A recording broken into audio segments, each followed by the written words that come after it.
Good morning, students. Today discuss about history chapter number 1. कैसे, कब और कहाँ। अभी आप लोग का रिवीजन वर्क हो रहा है और उसी रिवीजन वर्क में हिस्ट्री का पहला चैप्टर है, इसके कुछ टॉपिक्स के बारे में हम लोग बिफोर डेज डिस्कस कर चुके थे। आज उसी क्रम में हम लोग आगे कुछ टॉपिक्स हैं उनके बारे में डिस्कस करेंगे। आप लोग इसको अच्छी तरह से रिवाइज करें, ठीक है। फर्स्ट टॉपिक यहाँ लिखा हुआ है ऑब्जर्वेशन। क्या होता है? क्योंकि ऑब्जर्वेशन बहुत से इतिहासकारों ने इस युग को, जो ब्रिटिश साम्राज्य के का कार्यकाल था, उस कार्यकाल वाले समय को ऑब्जर्वेशन का नाम दिया है।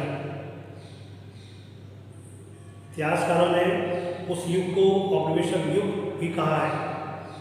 तो ऑब्जर्वेशन क्या होता है और इसमें किस तरह से अंग्रेजों ने हमारे देश को जीता और स्थानीय नवाबों और राजाओं को दबाकर अपना शासन स्थापित किया। ऑब्जर्वेशन का अर्थ क्या होता है कि वो अपनी अर्थव्यवस्था को बढ़ाने के लिए यहाँ से जो भी इस देश में बहुमूल्य रत्न थे या बहुमूल्य जो भी वस्तुएं थी, उनका प्रयोग करके अपने देश को निर्यात करते थे। और इसके साथ साथ उन्होंने हमारे देश को जीतने के लिए जो स्थानीय नवाब और राजा होते थे, उनको दबाकर अपना शासन स्थापित किया। पहले उनको प्रलोभन दिया और प्रलोभन देने के बाद जब उसमें वो दब जाते हैं तो क्या होता है, वो अपना शासन स्थापित कर देते और उन्हीं के आधार पर उनको कार्य करना पड़ता था। तो वो समाज में और लोगों के प्रति उनकी भावनाएं नहीं रहती थी, बल्कि वो ब्रिटिश साम्राज्य के लिए ही कार्य किया करते थे। तो यहाँ पर हम देखेंगे आप लोग कि किस प्रकार से अर्थव्यवस्था व समाज पर नियंत्रण स्थापित किया उन्होंने और अपने सारे खर्चों को निपटाने के लिए राजस्व वसूल किया। अपनी जरूरत की चीज़ों को सस्ती कीमत पर खरीदना और निर्यात के लिए बैंकों फसलों की खेती कराई। यानी यहाँ पर ऐसी खेतियों को कराया गया जैसे रेशम, कपास, चाय और नील की खेती। ऐसी खेती कराया गया जिससे यहाँ से वो चीज़ को ले जा सकें और अपने देश में उसका निर्यात कर सकें। आप सभी लोग जानते हैं आयात और निर्यात में क्या अंतर होता है। आयात का मतलब होता है जब किसी चीज़ को कहीं से मंगाते हैं उसको आयात बोलते हैं, और जब अपने देश से किसी दूसरे देश में हमारा जो जाता है वो क्या कहलाता है, निर्यात कहलाता है। ब्रिटिश शासन के कारण यहाँ की मूल्य मान्यताओं को पसंद नापसंद, रीति रिवाज और तौर तरीकों में क्या बदलाव आए इसके बारे में देखें। क्योंकि स्वाभाविक है जब हम किसी कार्य को अपने हिसाब से कर रहे हैं और जब किसी का हस्तक्षेप हो जाता है तो हमारे रीति रिवाज, हमारी सैन्य शक्ति जो भी घटना होती है वो सारी बदल जाती है। वो सब उन्हीं के रीति रिवाजों के आधार पर चलने लगती है। वो अपने हिसाब से कार्य कराते हैं और सामने वाला व्यक्ति वो मजबूर हो जाता है उसको करने के लिए। ब्रिटिश शासन के जो लोग थे उन्होंने अपने देश के दबदबे के लिए दूसरे देश के दबदबे से इस तरह के राजनीतिक, आर्थिक, सामाजिक और सांस्कृतिक बदलाव आते हैं जिस प्रक्रिया को औपनिवेशीकरण कहा जाता है। इसीलिए इसको औपनिवेशीकरण कहा गया। लेकिन जल्दी आप ये समझ जाएंगे कि सारे वर्ग और समूह इन बदलावों को एक ही ढंग से अनुभव नहीं कर रहे थे। ये जरूरी नहीं है कि हम किसी पर अपने विश्वास या किसी को थोपना चाहते हैं तो सभी लोग उसको करें। कुछ उनका विरोध भी करते हैं, कुछ उसके सहयोगी होते हैं तो जिससे कि कुछ ना कुछ विरोधी होते हैं के लिए। इसलिए हमारे अतीत यानी कई अतीतों पर केंद्रित नाम दिया गया है। हम किस तरह जानते हैं, पता है कि हम ये किस तरह जानते हैं कि ये सब कैसे है।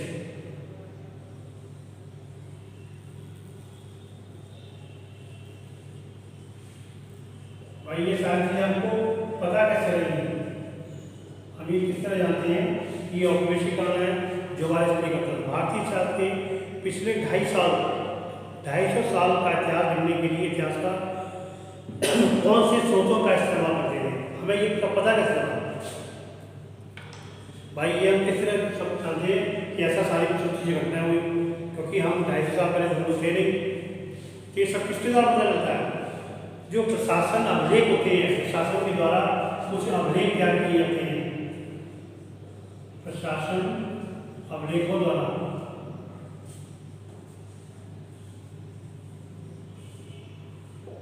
प्रशासन के जो अभिलेख होते हैं उनको तैयार करते हैं। अभिलेखों को तैयार करके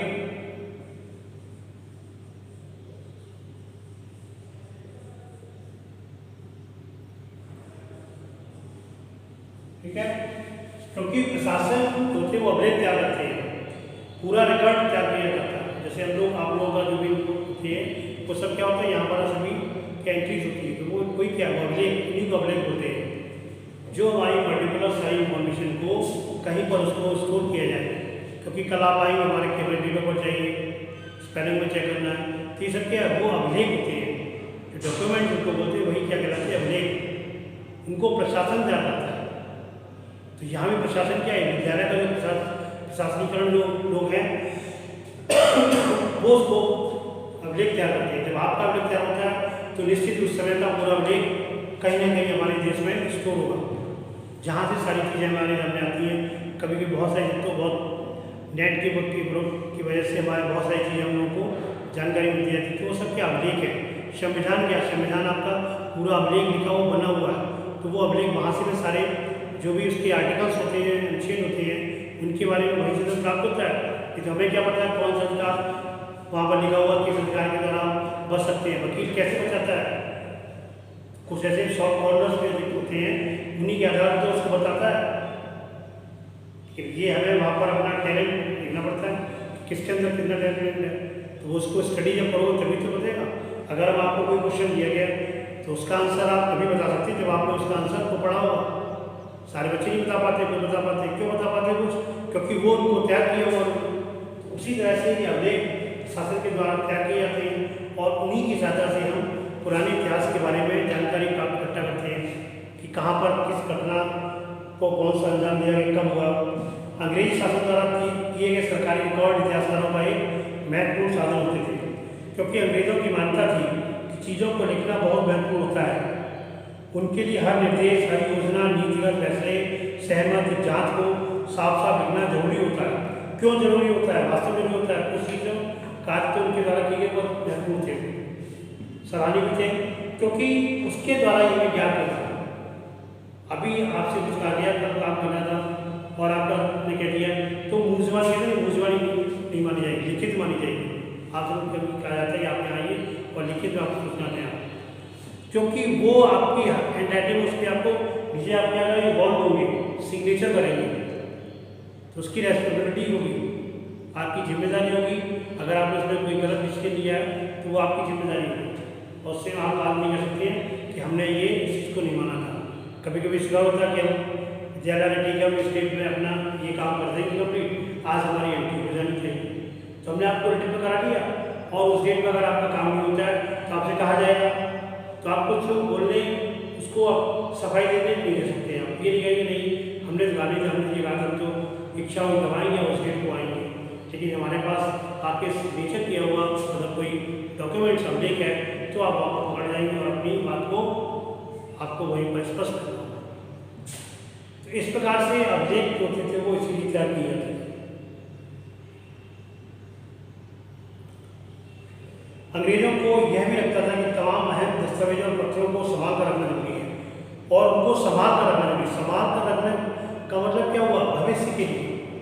आज हम अगर संभाल कर नहीं रखे हुए होते तो आज हम पुरानी चीज़ों के बारे में कैसे क्या करता, उस टाइम क्या घटना होगा, क्योंकि उस टाइम के बहुत से लोग तो इस दुनिया में इस टाइम होंगे नहीं। अरे नहीं, हमारे परिवार में बहुत से हमारे जो बाबा परदादा बाबा होते हैं उनकी घटनाओं अगर कि क्या थी, जमीन कभी होता नहीं था गाँव में कि जमीन का टुकड़ा पता चला बोले कि नहीं आपकी नहीं हमारी है, तो हमारे पास पुराने कागज रखे होते हैं, तुरंत आपके पास निकाल लिखेंगे हमारे बाबा को हुआ यहाँ पर हमारे जवान ये हमारा टुकड़ा था, इन्होंने कहीं दिया नहीं। अब दूसरे ने दिखा दिया था कि इन्होंने हमको दान कर दिया था और वहाँ पर उन्होंने साइन भी थे और आपके बाबा के बाद उन्होंने साइन बनाए गए रख गए, तो क्या हुआ कि हाँ उन्होंने दिया था, लेकिन उसका प्रूफ उन्होंने अपने पास नहीं दिया गया था। सिखाया जाता है कि जब हम किसी को आगे देते तो रिसीविंग हमें नहीं चाहिए उसकी, एक रिसीविंग आप बैंक में जाते हैं तो आप करते उसका कट वाली रिसीविंग उसको बाढ़ के रख देते हैं, क्यों रख लेते हैं कि जब आप अमाउंट लेने जाएंगे या चेक या ड्राफ्ट में बनवाया लेने जाते हैं तो उसको आप देनी पड़ती है और ड्राफ्ट आपको तभी वापस करेगा, और नहीं लिया तो आपको देगा। उसको क्या बोलते हैं, रिसीविंग्स। इसलिए अभिलेख हमारे पास होना बहुत जरूरी थे। और इनमें जो 19वीं सदी की शुरुआत में प्रशासन की एक शाखा से दूसरी शाखा के पास भेजे गए एक ब्रांच से दूसरी ब्रांच में भेजे जाते थे जो जिससे संबंधित होते थे। आज अभिलेखागार बने हुए वहाँ पर इस सबका अभिलेखागार किसलिए बनाए जाते हैं, जहाँ पर हमारे अभिलेखों को स्टोर किया जाता है। संग्रहालय किसलिए होते हैं, जहाँ पर उन वस्तुओं का संग्रह होता है। म्यूजियम होता है, म्यूजियम में क्या होता है, बहुत सारी पुरानी चीज़ें होती हैं, उनका स्टोर होता है। बड़े बड़े किलों में जाए म्यूजियम देखने हम लोग जाते हैं तो वहाँ का किले में वो क्या होती है, जो उस टाइम वस्तुएं प्रयोग होती है उनका सभी का ये प्राय इसका प्रयोग करते थे, उनको रखा उसको म्यूजियम बोलते हैं। और अभिलेखागार क्या होता है, जहाँ पर हमारे दस्तावेज होते हैं, लिखे हुए अभिलेख होते हैं पुराने, वो सारे अभिलेखागार में स्टोर होते हैं।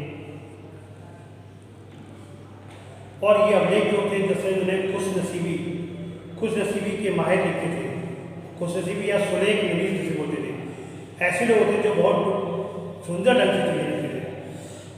आपको भी देखा होगा क्लास करके इसकी राइटिंग अच्छी होती है, उससे प्रयास किया जाता है उस चीज़ को कराया जाएगा। तो उस टाइम भी होता था जिसकी राइटिंग अच्छी होती थी उनको खुशनसीब कहा जाता था और उन्हीं से वो चीज़ दिखाई जाते थे, इसको ढंग से पढ़ा जा सके। 19वीं सदी के मध्य तक छपाई हुई भारतीय राष्ट्रीय अभिलेखागार 1920 के दशक में बनाया गया। और जो भारतीय राष्ट्रीय अभिलेखागार था, जो भारतीय राष्ट्रीय अभिलेखागार जिसको सर्वप्रथम बनाया गया था, वो कब बनाया गया था, 1920 के दशक में।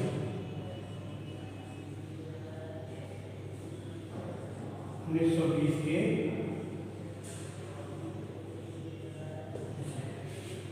यानी पहला भारतीय राष्ट्रीय जो अभिलेखागार बनाया गया वो 1920 के दशक में बनाया गया था। जब नई दिल्ली का निर्माण हुआ था उसी टाइम में राष्ट्रीय संग्रहालय और राष्ट्रीय अभिलेखागार दोनों बनाए गए थे और दोनों ही वायसराय के निवास के नजदीक बनाए गए थे। इससे पता चलता है कि अंग्रेजों की सोच में संस्थानों का कितना भारी महत्व था, यानी उन्होंने उसके आसपास ही बनाए गए थे जिससे उसकी सुरक्षा की जा सके और उसका दुरुपयोग न किया जाए। समय समय पर जब उसकी आवश्यकता पड़े तो तुरंत वहाँ से उसका जो भी प्योरिफिकेशन किया जाता है वो सारा किया जा सके। तो संग्रहालय वही म्यूजियम से बोले थे और अभिलेखागार का जो था वो नई दिल्ली का जब निर्माण हुआ था उस टाइम बनाई गई थी वायसराय में। और धीरे धीरे क्या हुआ, 19वीं सदी में आते आते तकनीकी फैलने लगी। तकनीक के सारे अब प्रत्येक सरकारी भाग में कार्रवाई दस्तावेजों को कई प्रतियाँ बनाई जाती हैं, उसको फिर कई प्रतियाँ, क्योंकि कागज़ धीरे धीरे पुराना कागज़ खराब होने लगता है तो उसको क्या फोटो कॉपी करके उसको बना करके उसको आगे रीसेंट करने के लिए, रीयूज़ करने के लिए उसका प्रयोग किया जाता है। कई कॉपी बनाई जिससे कि कुछ ही बनी रहे। हम लोग भी बहुत सारी चीज़ होती है, प्रिंसिपल सर के पास कॉपी होगी, वाइस प्रिंसिपल के पास होगी, एग्जामिनेशन डिपार्टमेंट के पास होगी, क्लास टीचर के पास होगी, जो आपके पास कॉपी होगी। तो उसके लिए क्या होता है, अगर किसी की वजह डिस्टर्ब हो जाती है, हालांकि ऐसा नहीं होता लेकिन फिर भी इसको अपने साथ रखा जाता है। ये होता है अभिलेखों का रखरखाव हमें कैसे करना चाहिए। तो पूरे देश का जो पूरे जब अभिलेखागार जो बनाए जाते हैं वहाँ पर अभिलेखों का उपयोग जो भी होता है हर वर्ष का पूरा वहाँ पर यूज होता है। सर्वेक्षण का बढ़ता महत्व। अब आता है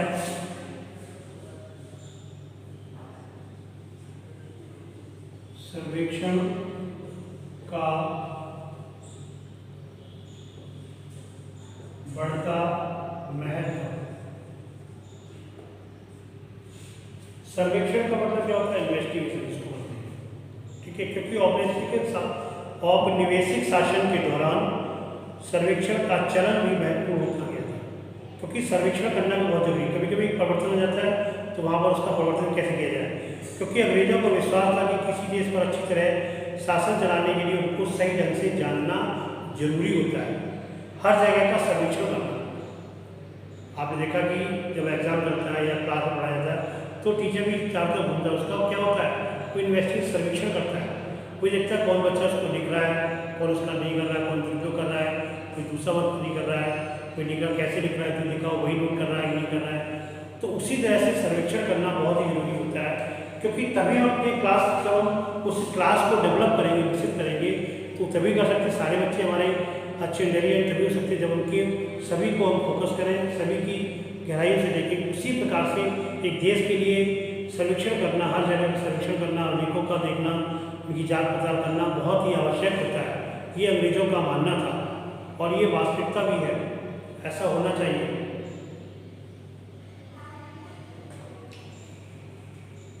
19वीं सदी की शुरुआत तक पूरे देश का नक्शा तैयार करने के लिए बड़े बड़े सर्वेक्षण किए जाने लगे, क्योंकि अब पूरे देश का नक्शा देखा नक्शा होता। अब तो क्या आपको गूगल पर कहीं का नक्शा देख लो, जहाँ गूगल नक्शा देख लो, आप जहाँ जाओ एड्रेस देने पहुँच जाओ यहाँ पर। तो उस टाइम नक्शे के द्वारा बनाए जाते थे, जब सर्वेक्षण होता था उसके अपनी मेमोरी के आधार पर उसको नक्शा बनाया जाता था और बिल्कुल एक्यूरेट होता था। उसको डिवाइस आपके पुराने अपने घर के जो गांव के बच्चे पूछे, वहाँ पर उनका जो नक्शा होता है उसको नापने की जो छोटा सा एक टुकड़ा टाइप होता है उससे नापा जाता है। जो आप नक्शे पर नापेंगे उसी पैमाने को बड़ा कर देते हैं।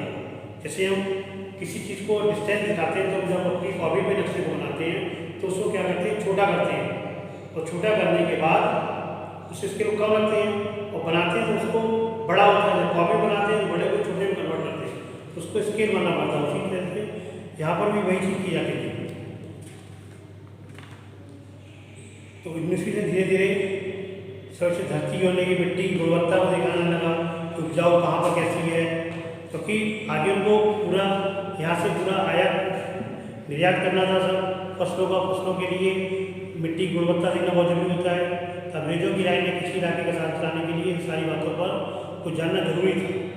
हर क्षेत्र में उन्होंने इन चीज़ों पर ध्यान दिया। वहाँ के लोगों को संख्या, उनकी जाति, इलाके, उनका व्यवसाय सब जानकारी इकट्ठी की। वो किस कार्य को सक्षम है, व्यक्ति के उसकी कार्य प्रणाली, उसकी कार्यशैली के आधार पर उसको कार्य दिया जाना चाहिए।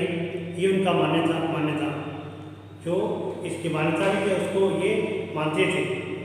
उनकी सभी की जानकारी इकट्ठी करते थे। इसके अलावा वनस्पतिक सर्वेक्षण, प्राणी वैज्ञानिक सर्वेक्षण, पुरातत्व सर्वेक्षण, प्राणी जो तद उनके वक्त सर्वेक्षण करना, मानव शास्त्र सर्वेक्षण, वन सर्वेक्षण, आज कई दूसरे सर्वेक्षण किए जाते थे। तो बहुत सारे तो यहाँ पर दिया हमने सर्वेक्षण का महत्व भी दिया गया, यानी इन चीज़ों को क्या होता था, किस तरह से शासन तकनीकों को तैयार करना, सर्वेक्षणों का महत्व, कई प्रकार के अलग अलग सर्वेक्षणों का महत्व है, चाहे वो मिट्टी से संबंधित हो, वैज्ञानिक दृष्टिकोण से हो। तो आज हमारा ये टॉपिक यही समाप्त होता है। अपना टॉपिक नेक्स्ट से हम डिस्कस करेंगे। थैंक्स।